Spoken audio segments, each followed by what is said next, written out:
বন্ধুরা, আমি এখন এসে উপস্থিত হয়েছি কেদারপুরে, যেখানে হানা হয়েছিল, অর্থাৎ মুন্ডেশ্বরী নদী বাঁধ ভেঙেছিল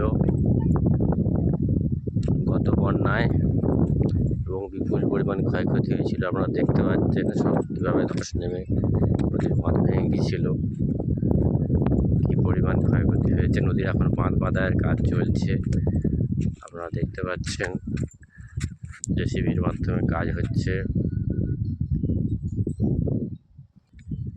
এখানটা দেখুন, এখানটা একদম যেখানে হানা হয়েছিল তার মাঝখান থেকে ছবিটা তুলছি।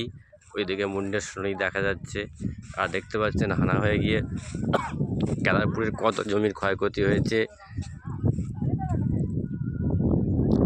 জমি পুকুর হয়ে গেছে। এখানটা এমন জায়গা, এখানে হানা হওয়ার কথাই নয়, তার সত্ত্বেও হানা হয়েছে। এটাই অবাক করার মতো, কারণ এখানকার নদীর বাঁধ যথেষ্ট শক্ত। দেখতে পাচ্ছেন পুকুর হয়ে গেছে পুরো একদম। এদিকে নদীর বাঁধার কাজ চলছে। হ্যাঁ, ও হ্যাঁ, আচ্ছা, হ্যাঁ। কারণ এত চওড়া করে বাঁধা আছে, দেখতে পাচ্ছ তো, এত চওড়া করে বাঁধা আছে, তার সত্ত্বেও এই লেভেলে যদি থাকতো সেখানে পর্যন্ত হিসেব মতো হানা হওয়ার কথা নয়। ওই লেভেলে করে যাওয়া উচিত ছিল। জমি থেকে আবার এবার কি মানে কম করে চড়া করছে, দেখে যা বোঝা যাচ্ছে। সব মাটি হয়ে গেছে বলছো, সেদিকটা পুরো বাঁধাই করে ফেলেছো, দেখা যাচ্ছে তো। মাছ চাষ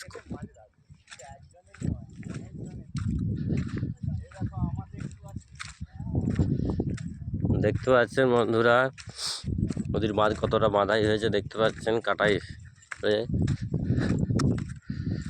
কি পরিস্থিতি। আমি একদম ওপর থেকে দেখাচ্ছি আমাদেরকে কি অবস্থা।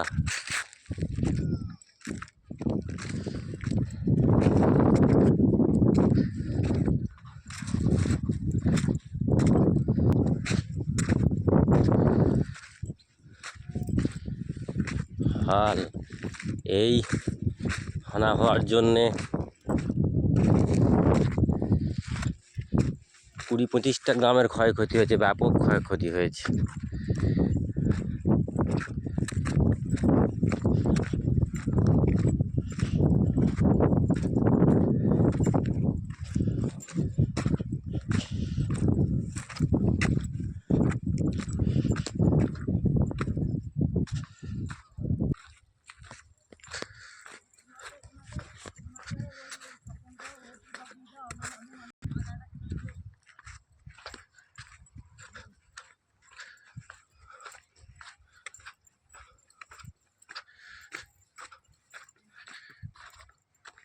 দেখুন বন্ধুরা, শেষ প্রান্তে চলে এসেছি।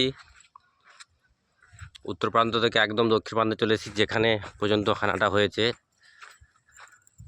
এখানে হানাটা শেষ হয়েছে বন্ধুরা। এখানে ব্লগটা শেষ করব, আমাদেরকে দেখাচ্ছি